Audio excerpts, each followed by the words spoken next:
Amelia Hart had never imagined her life would narrow down to a single desperate decision, wrapped inside a letter sealed by trembling hands and mailed to a stranger across the frontier.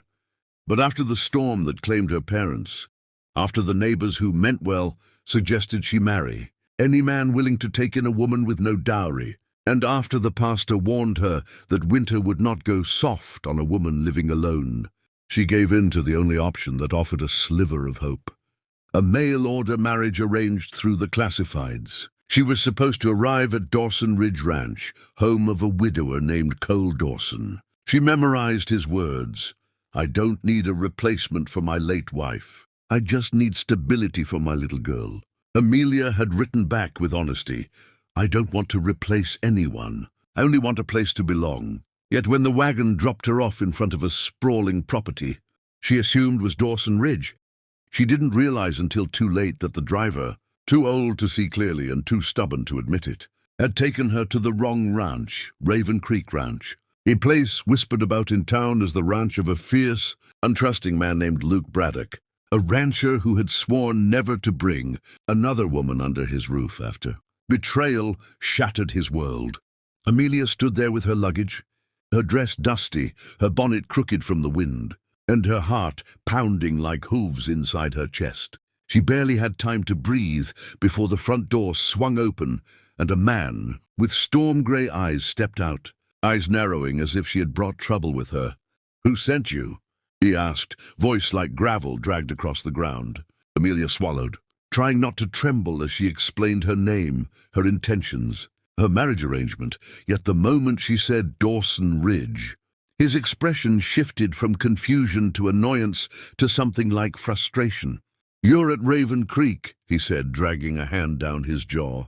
"Dawson Ridge is 6 miles east."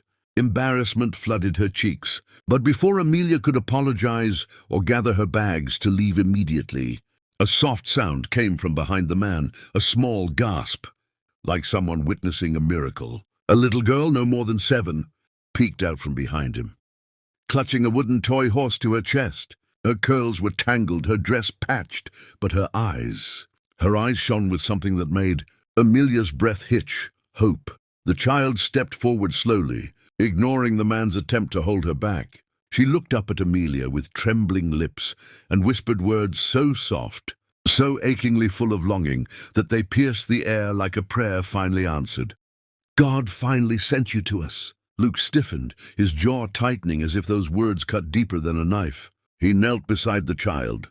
"Hannah," he whispered sternly, "she's not here for us." But the girl shook her head vigorously, her little hands balling into fists as tears filled her eyes. "Yes, she is," she insisted. "Mama said God would send someone. Someone kind, someone who wouldn't leave." Amelia froze, the wind tugging at her skirts as confusion wrapped around her. She hadn't come to heal another man's family. She hadn't come to fill a void in anyone's heart, except the one aching inside her own. But the little girl, Hannah, walked to her, reached out, and took Amelia's fingers with surprising certainty, as if she had been waiting her entire life to do it. Luke rose slowly, shoulders tense, eyes flicking between Amelia and his daughter, torn between protecting Hannah's fragile heart and respecting the strange, almost divine timing of the moment. "You can't stay here," he said finally.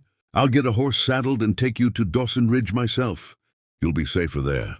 But even as he said the words, a storm cloud rolled overhead, thunder rumbling as if the heavens themselves protested his decision. Within moments, rain poured down in thick, blinding sheets. The road turned to mud, and Luke cursed under his breath.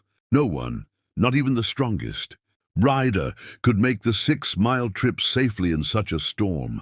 So Amelia Hart, accidental visitor, drenched to the bone and shaking from cold and uncertainty, found herself stepping into the Braddock home, guided by Hannah's warm little hand. The interior carried the scent of wood smoke, leather, and loneliness. Amelia noticed the missing woman in every corner, the empty rocking chair, the untouched knitting supplies, the faded painting of a smiling wife and mother who was no longer there. Hannah tugged her toward the hearth. "You're staying," she said in a tone that brooked no argument, as if she had received instructions from angels. Luke made a low sound of protest, but when Amelia met his eyes, she saw the truth. He wasn't angry at her. He was terrified, for his daughter, for himself. For the fragile balance he had built after heartbreak nearly destroyed him. Amelia felt the same fear mirrored in her chest. She wasn't meant to stay. She wasn't meant to belong here. And yet, the warmth in Hannah's gaze, the way the girl nestled at her side like she had known her forever, something inside Amelia cracked open, letting in a light she hadn't felt since childhood. Hours passed. The storm raged. Luke worked silently in the corner, pretending not to watch her. Amelia occupied herself by helping Hannah with supper, mending a torn sleeve, and humming gently when the thunder frightened the girl. Luke watched that part, not with anger, but with a haunted kind of longing, as if Amelia's presence stirred memories he had buried too deep. When Hannah fell asleep, curled beside Amelia on the rug, her small fingers tangled in Amelia's skirt, Luke finally approached, jaw tight. "She hasn't taken to anyone since her mother died," he whispered. "Not family, not neighbors, not even the pastor." Amelia swallowed. I don't want to mislead her. I'm not here to replace her mother." "I know that," he said. "But she—" He looked at his daughter, eyes softening in a way that made Amelia's chest ache. "She believes things I can't take away from her." Amelia hesitated, voice barely audible above the crackling fire. "What did her mother say?" "Before she—" Silence hung thick in the room. Luke lowered himself into a chair, eyes fixed on the flames. "She told Hannah that God would send someone one day," he said quietly. "Someone who would help heal us. Someone who would love her the way she deserved. Someone who wouldn't break us." Amelia felt the breath leave her lungs. "And she thinks that someone is me." Luke nodded once. "Yes." Another thunderclap shook the windows. Rain poured. The wind howled. And inside that cabin, Amelia realized that fate or accident or divine intervention had placed her in a moment she was utterly unprepared for. She was a bride, but not this man's bride. She was meant for another ranch, another future, another life entirely. And yet when Hannah stirred in her sleep, murmuring, "Don't leave," something inside Amelia anchored itself.